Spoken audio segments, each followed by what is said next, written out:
qui est important, c'est de mettre ces feux en relation avec d'autres feux, de se demander pourquoi est-ce qu'on parle de ces feux et pas des autres, qui d'ailleurs ont lieu un peu pour les mêmes raisons, à savoir la maltraitance de la forêt, le remplacement d'une forêt, on va dire diversifiée par un régime de plantation, une culture de biomasse destinée à des ressources rentables. Donc ce productivisme-là est assez fatal pour la forêt. Ces feux sont d'une intensité extrême, ils sont proprement inextinguibles. Leur étendue aussi en Sibérie, c'est 12 millions d'hectares. Donc l'ensemble de ces caractéristiques nous alertent sur les liens de plus en plus manifeste et évident entre les méga-feux et la crise climatique. Par ailleurs, ces feux sont des conséquences du réchauffement climatique, mais ils sont aussi des causes du réchauffement, à savoir, ils y contribuent. Alors, ils y contribuent de plusieurs manières. Ils y contribuent d'abord par la production de mégatonnes de dioxyde de carbone, de méthane, de gaz à effet de serre d'une manière générale. Ils y contribuent aussi parce qu'ils sont suivis ou accompagnés de pluies de suie qui, en se déposant sur les étendues enneigées, contribuent à leur fonte accélérée.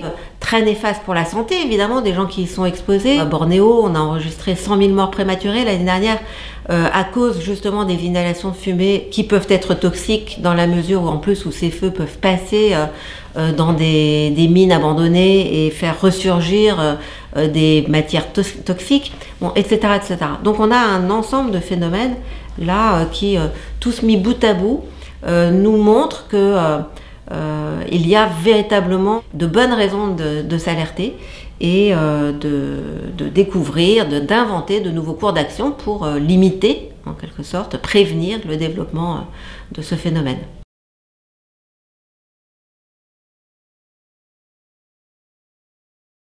Mais disons que la philosophie est aussi un poste d'observation un peu privilégié. L'impasse ou les impasses dans lesquelles nous ont mené les pensées de l'expertise, j'aurais envie de dire l'idéologie de l'expertise, c'est-à-dire cette ultra-spécialisation qui se veut neutre, désengagée et, disons, occuper cette place intermédiaire entre la science, d'une part, ou les sciences, et puis d'autre part, les décideurs, le pouvoir politique. Donc, cette expertise-là, évidemment, à cause de son monisme, de l'étroitesse de vue qui l'accompagne, n'est peut-être pas à même d'appréhender des phénomènes nouveaux, c'est-à-dire des phénomènes qui sont à la fois d'un point de vue de la connaissance transdisciplinaire, mais également du point de vue, je dirais, existentiel, qui sont à la croisée de tous nos chemins. Tout est mis en jeu, à la fois socialement, philosophiquement, historiquement, mais bien sûr également symboliquement, puisque le feu joue un rôle fondamental dans l'inconscient et le sacré des gens.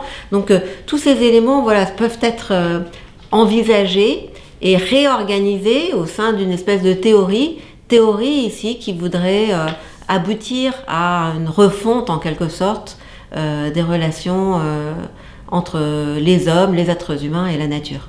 Ce qui m'a beaucoup intéressé, c'est que les méga-feux sont des catastrophes, on va dire, écologiques, mais en même temps, elles ne sont pas de même nature que la plupart des autres catastrophes. La première chose, c'est qu'on ne peut pas s'adapter aux feux, que ces feux sont vraiment des voisins fréquentables. Le feu détruit notre environnement et en même temps, il est véritablement indomptable. La situation qu'il crée est irréversible. Donc ça, c'est déjà des caractéristiques très fortes. Mais par ailleurs, le feu, il est très soudain, il est violent, il passe très vite, il peut franchir l'équivalent d'un terrain de foot à la seconde. Contrairement aux autres événements liés au réchauffement climatique qui nous menacent en quelque sorte, il n'est pas du tout progressif. Et par exemple, l'élévation du niveau des températures, l'élévation du niveau des océans, la fonte des glaces, voilà des phénomènes progressifs. Mais le feu de forêt n'est pas de cet ordre-là. D'une certaine façon d'imaginer une cohabitation, une coexistence avec cet événement-là ne nous est pas donnée. Et voilà une raison aussi pour laquelle s'alerter. Et puis il y en a une troisième qui me semble vraiment importante, c'est que les méga-feux finalement sont des phénomènes dont la gravité égale celle d'un tsunami, celle d'un tremblement de terre, celle d'un raz-de-marée, etc., etc. Mais ce qu'il faut savoir, c'est que 85 à 98% des feux sont provoqués par des activités humaines.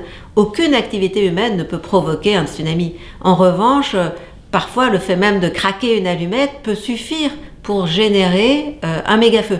Et donc la responsabilité humaine, je dirais la charge criminelle aussi, qui est présente dans le méga-feu à différents niveaux, est aussi quelque chose qu'il faut considérer et avec quoi nous allons devoir vivre et que nous allons devoir réguler, prévenir d'une manière ou d'une autre.